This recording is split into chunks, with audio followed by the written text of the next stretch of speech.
I might add that the Sponge Factory is Tarpon Springs' largest retailer of natural sponges. But if any of you are thinking about buying a sponge today, and we surely hope you are, there's just some few things that we think are so important for you to understand about the natural sponge. We need to understand what a sponge is, where do they grow, how do they harvest them, how do they clean them, and what are some of the different types of sponges and their uses. Let's first of all start off with what a sponge is. I'll tell you, we are blessed. God has blessed the Gulf of Mexico with a tremendous abundance of natural commercial grade sponges. We harvest sponges as far south as Key West, all the way up to Panhandle of Pensacola. Depending upon the type of sponge we're after and where the water is clear and where the weather is good, that's going to dictate where we go. There are literally millions of natural sponges there in the Gulf of Mexico. For example, if we go out to the central Gulf of Mexico, we'll tend to find a large abundance of the yellow sponges and the flower pot sponges. The further north we go, we find a great abundance of the wool sponges. Now let's try to figure out what this thing is. A sponge starts off as a very small microscopic cell. And these cells attach themselves to some hard object in the water, usually a piece of rock or a piece of shell. It can be a conch shell, such as we have right here, or a piece of coral. And the sponge grows at the rate of about 1 or 2 inches a year. And slowly, the currents of the water pass through the sponge, and the water has plankton in it, and that's how that sponge feeds.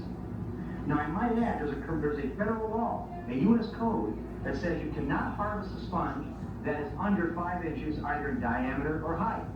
When the diver's in the water, he has with him a rake, such as I have here in my hand. And this rake is approximately 5 inches across. When he's in the water, he's able with his eye and with that rake to assess the size of that sponge.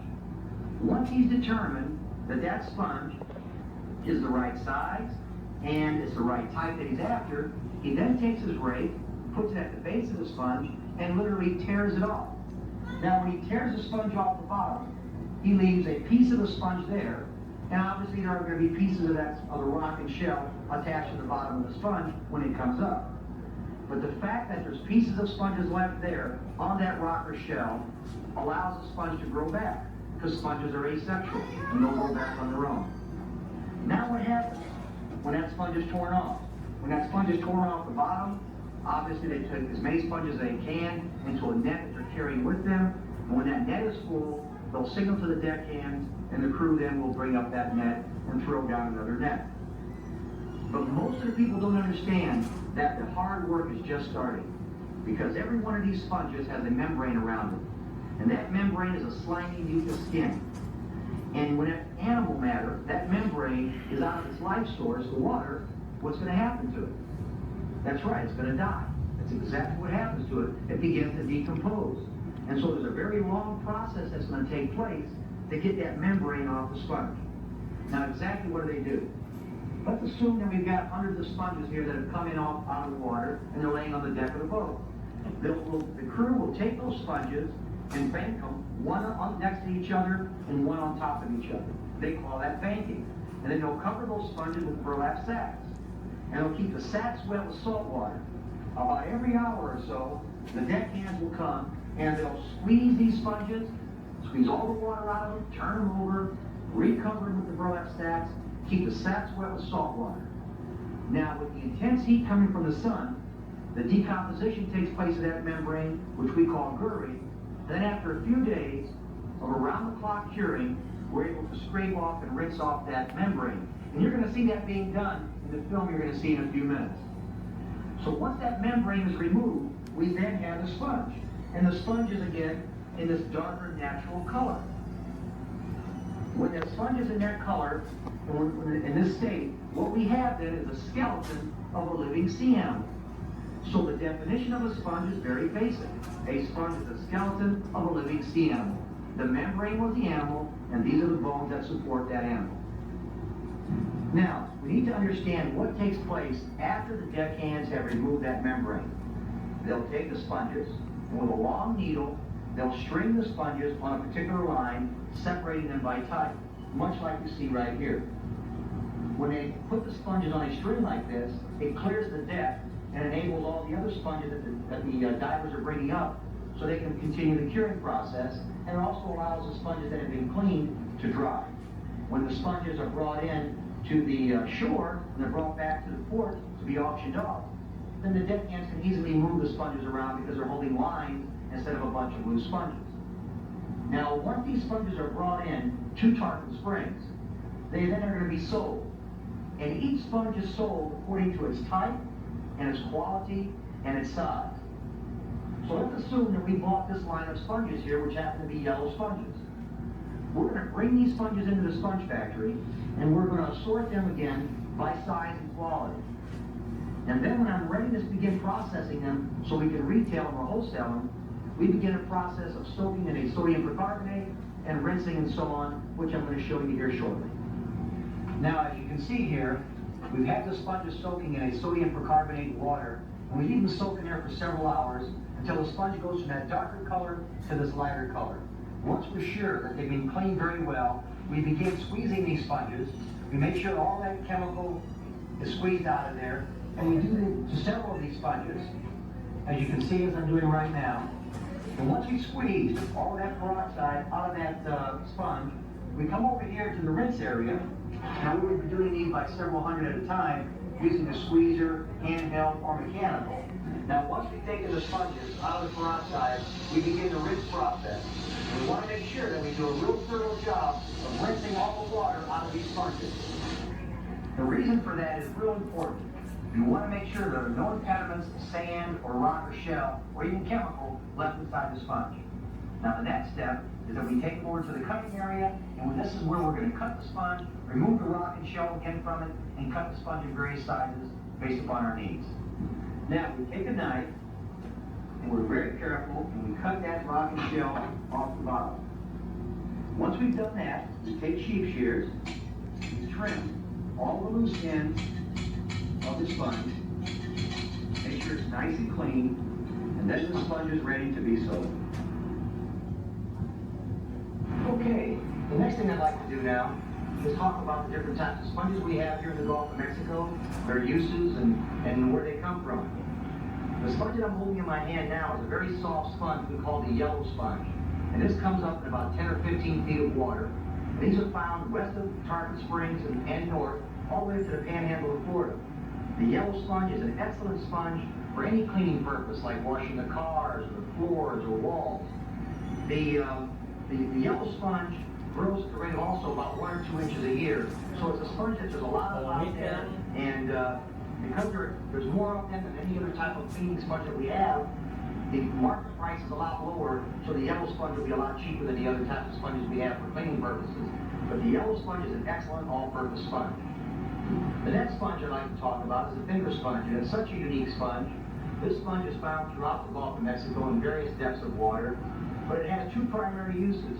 Our 2 biggest markets is the forest industry, where you can take the sponge and wet it, and shake the fingers any way you like, and let it dry, and you can even dye these sponges. If you cut the bottom of the sponge off and you place it in like a clothing dye or clothing dye or food coloring, and the sponge will take that coloring, which makes a unique addition to some dry flower arrangements. Our most popular use that's really increasing now is the use of finger sponges in aquariums.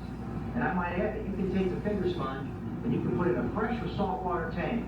All you have to do is boil the finger sponge for about 10 minutes in water and then rinse it out, and it makes a beautiful addition inside your aquarium. And when you have the pump working in the aquarium, the fingers will move with that, and it's very attractive for the aquarium, and obviously the fish enjoy it because it's part of their natural habitat. So that's our finger sponge, and they're just found throughout the Gulf of Mexico. Another popular sponge that we have a lot of in the Gulf of Mexico, which is one of my personal favorites, is what we call the flower pot, or the grass sponge.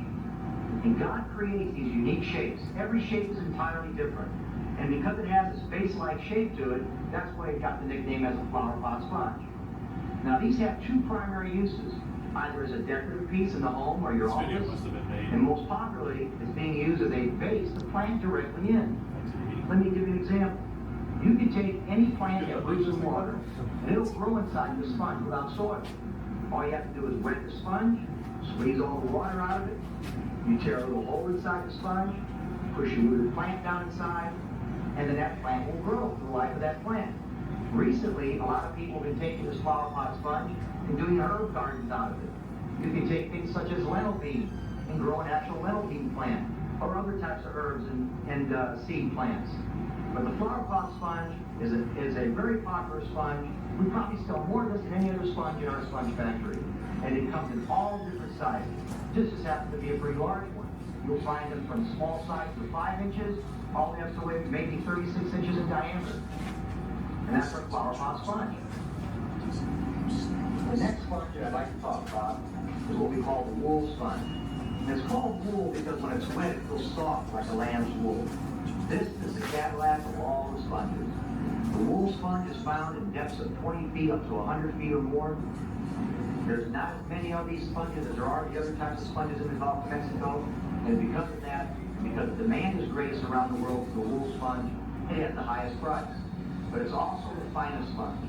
This sponge rinses out thoroughly and doesn't leave any type of residue or debris inside the sponge.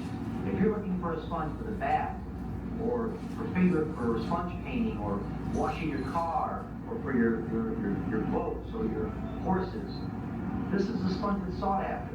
If you're looking for a top-grade sponge, one that will last you for many, many years, it's the wool sponge. That's our #1 sponge. Now there's one sponge that I'd like to tell you about that you see being sold in every pharmacy and cosmetic counter around the United States and elsewhere in the world. It's what we call the silk sponge. It's called silk because it's a very fine silk texture to it when it's wet. Now the silk sponge is the only sponge that we have in our sponge factory that is not found in the Gulf of Mexico. It's only found in the deep waters of the Mediterranean. And this one that I'm holding in my hand is an actual silk sponge in its entire size. But what we do is take these sponges and they're cut in various small segments, such as I have right here in my hand. This is the size you see being sold in your cosmetic counters. Now the silk sponge rinses out thoroughly like the wool sponge, so it stays nice and clean. And when you want to wash this sponge, all you have to do is put in rubbing alcohol or hydrogen peroxide, or just soap and water for that matter, and it rinses out thoroughly. The most popular uses for the silk sponge are for putting makeup on and off, for washing your face, and it's a very fine sought-after sponge for ceramic and artwork. Most of you that do some craft work have probably come across the silk sponge sometime during your time of doing that work. But the silk sponge is a very fine textured sponge, and keep in mind, it's not found here in the Gulf of Mexico. One of the most popular items we have in the sponge factory is called the loofah. But most people think the loofah is a sponge, and it is not. It's a natural vegetable. As a matter of fact, it's a gourd, like squash or zucchini. And they grow throughout the southern part of the United States, South America, Southeastern Asia. Loofah is well known throughout the world as an aid for dry skin, massage, and also especially for cellulite control. But there's one use of the loofah sponge, as it's called, because it's not a sponge, and that is for the use around the house. You've got to try loofah for your pots and pans and your Teflon. You can take your loofah and you can cut it when it's wet in various small sizes, and you can use it to scrub Teflon and other pots and pans, and it won't scratch the surface. And then recently we've been beginning marketing the loofah for use around your automobile. You ought to try the loofah on your windshield, especially for those love bugs we find several times throughout the years here, throughout the season here in Florida. And you also can try it on your white walls and the grill of your car. The loofah has a lot of household uses. Now this one particular loofah, we've taken it and we put straps on it, such as you see here and here, to be used as an aid that you can put around your back to massage and wash your back whenever you bathe. But if you ever want to look for an inexpensive item that is tremendous around the home and the house and for your body use, it's the loofah product. Now the last thing we want to talk about is the chamois. Now the chamois is what you use to dry your car with after you use a natural sponge to wash it. Now a chamois is a sheepskin hide, most of which come from New Zealand or Australia or England, and it's very fine textured hide. And you have to be very careful when you're thinking about buying a chamois that you get one that is actually made from a sheep or lamb skin. The only thing we sell at the sponge factory aren't real chamois. Some people will sell a hide either from a deer or a cowhide, and they'll call it a chamois, but it is not. A real chamois is tanned in cod liver oil, and it has a water-loving characteristic to it. and that's what we have here. And the chamois are also excellent for cleaning your eyeglasses and polishing silverware. So if you're looking for a real fine surface to dry your car with or to polish something with, a chamois is the way to go. Now, I think that pretty well sums up what you need to know as far as the sponges go, the loofah, and the chamois.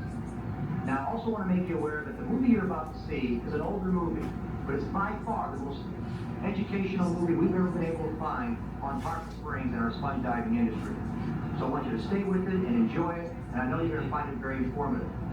And lastly, when you leave the theater, please leave the way that you came into the theater. Make sure you go through our sponge factory. In the sponge factory, everybody that's been in our theater is going to receive a 10% discount off of any purchase. So you make sure you tell the clerk inside the sponge factory that you were inside our theater, you saw the show, and that you're an expert. That's the magic word. Tell them you're an expert and you get the discount. Now, God bless all of you, and I hope you enjoy the show and have a nice day here in Tarpon Springs.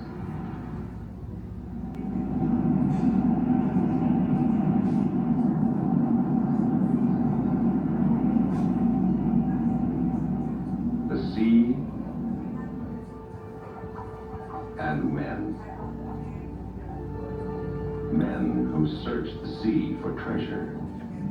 But the treasure they seek is not that of gold or jewels sunk with some great ship.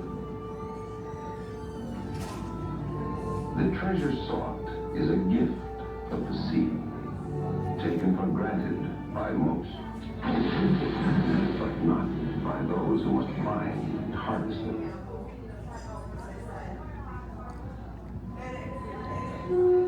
Since before the time of Christ, since before the time of Moses, since before the beginning of recorded history, man has sought and prized the natural sponge, a colony of many primitive single-celled animals, bound together by fibers forming countless chambers, canals and tunnels, intricately woven, in a manner man has imitated but failed to duplicate. Early in the 19th century, word reached Greece, the traditional home of sponge fishermen, of rich beds of sponges lying in the Gulf of Mexico.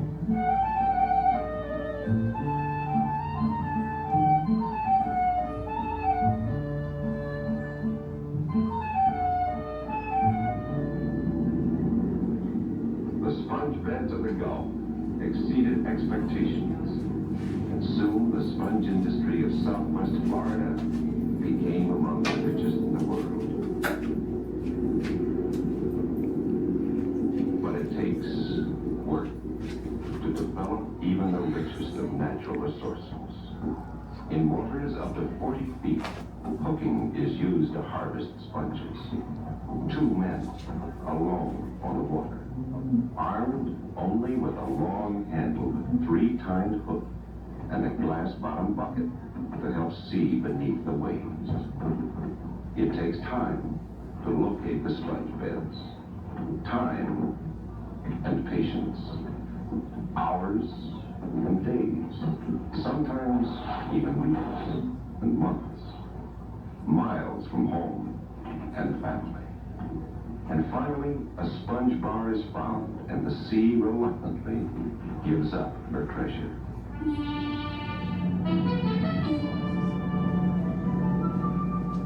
In the beginning, sponges were gathered along the shore from waters of wading depth. But years of sponge fishing called for working even deeper waters and devising newer methods. So, men in waterproof canvas suits to protect them from cold waters and high pressures. Bronze helmets to supply air and head protection.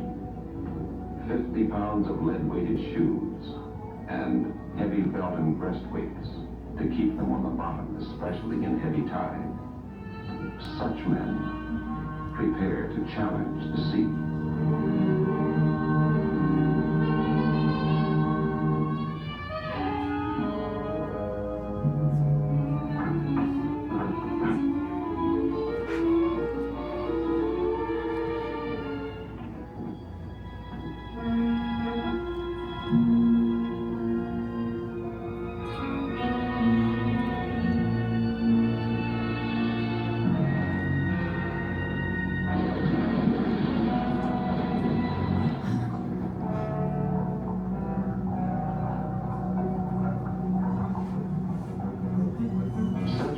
descend into the sea to depths up to 150 feet to look for sponge.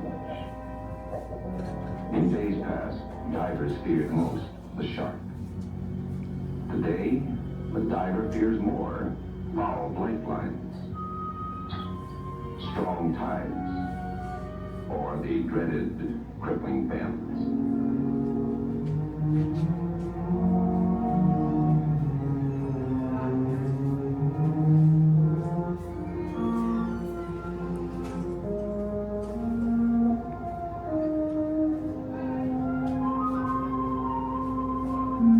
Netful after netful of sponges are sent topside.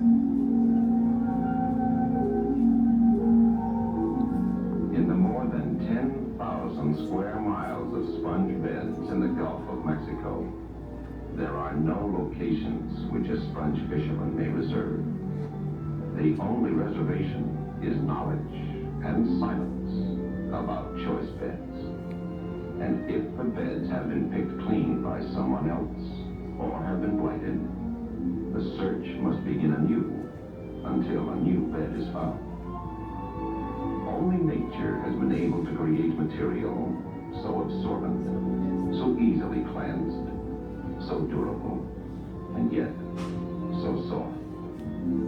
Only nature is able to regrow natural sponges from pieces or cells of a live sponge colony.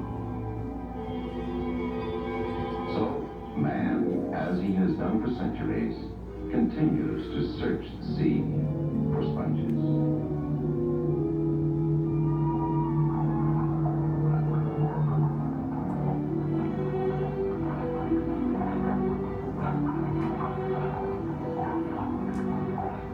Harvesting is only part of the work.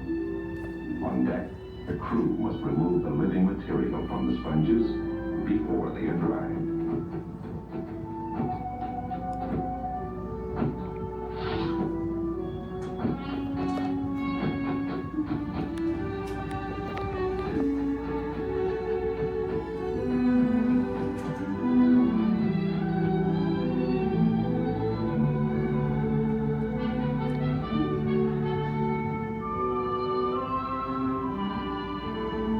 Sponge fishing can be happy work when the harvest is good, but it's lonely work.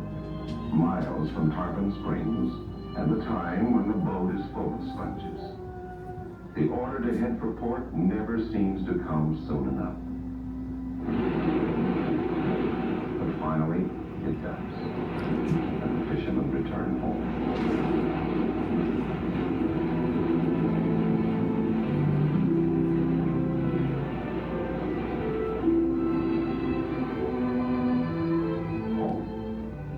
Friends and family carry on the everyday business of the community. The natural sponges are brought home for eager buyers. The fishermen bring them to the Tarpon Springs Exchange, where the buyers examine, discuss, judge, decide, and finally, silently write their bids on tiny slips of paper.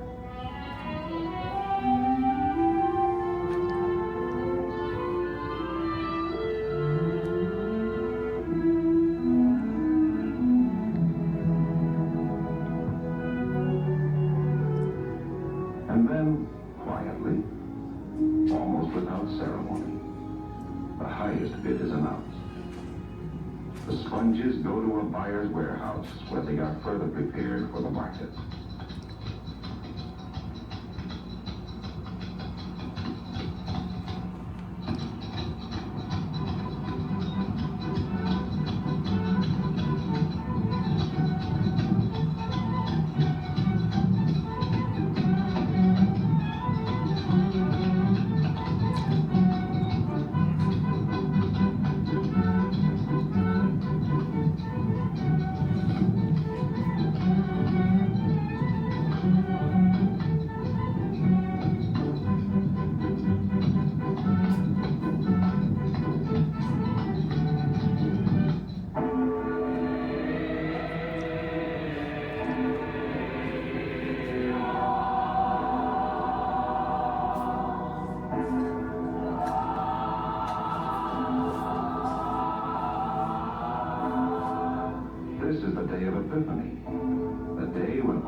stops so that the fishermen may give thanks.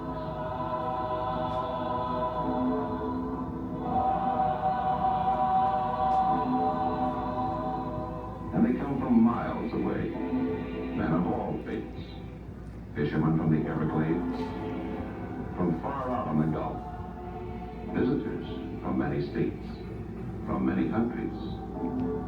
The day of Epiphany is an important day to the sponge fishermen of Florida. It is the day they give thanks to God. It is the day that the waters are rest. And it's the day that the youth of Tarpon Springs dive for the Golden Cross, which is cast into the local bayou.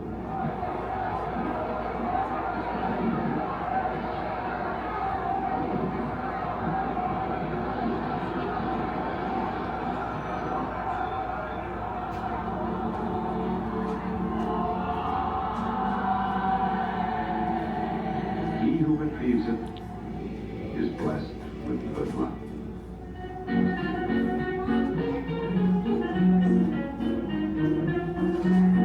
And when the ceremonies are over, the festivities continue. But it's a happy day.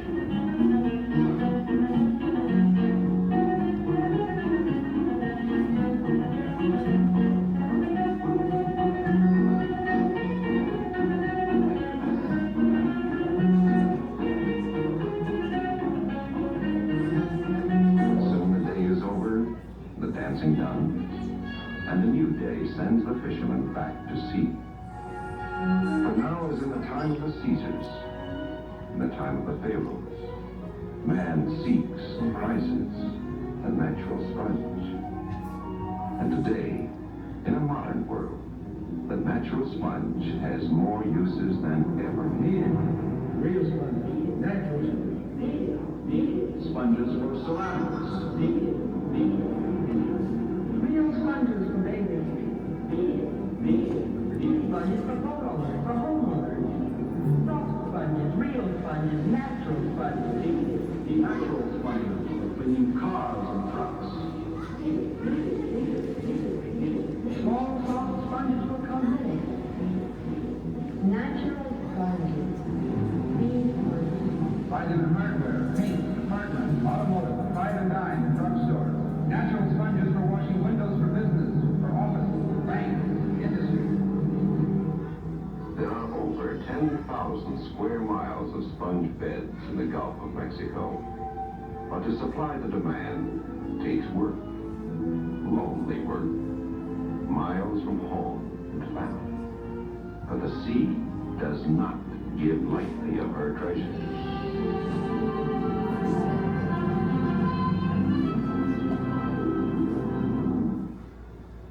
Welcome to Spongerama. Established in 1968, Spongerama is home to some of the finest natural sponges, perfect for a wide variety of uses. You'll also find a unique selection of gifts and souvenirs to take home. We invite you to enjoy our sponge movie. It will help you discover which sponge best suits your needs.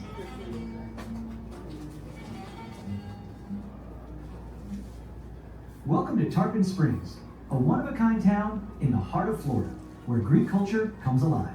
For over 25 years, Acropolis Greek Taverna has been bringing the flavors of Greece straight to your table. From fresh seafood and whole fish to authentic Greek specialties, every dish is made to transport you to the Mediterranean. Join us for lunch and ask about our daily specials, or unwind with our all-day, everyday drink deals. But the experience doesn't end with the food here. The spirit of Greece fills the air with lively Zorba dancing, the tradition of breaking plates, and live entertainment that makes every visit unforgettable. Every Sunday, from 12 to 3 p.m., enjoy a vibrant belly dance show that brings the celebration to life right before your eyes. And while you're here in Tarpon Springs, don't miss the famous Spongerama Dolphin Cruise Line.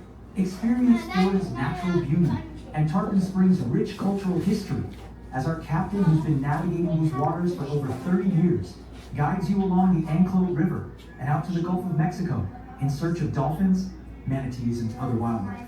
You'll see the historic Anclote Lighthouse, beautiful waterfront views, and local landmarks that make this town so special. Ask our staff for details, including private group tours and sunset dolphin cruises. At Acropolis Tarpon Springs, we're more than just a restaurant. We're where food, culture, and celebration come together. Come hungry, leave dancing.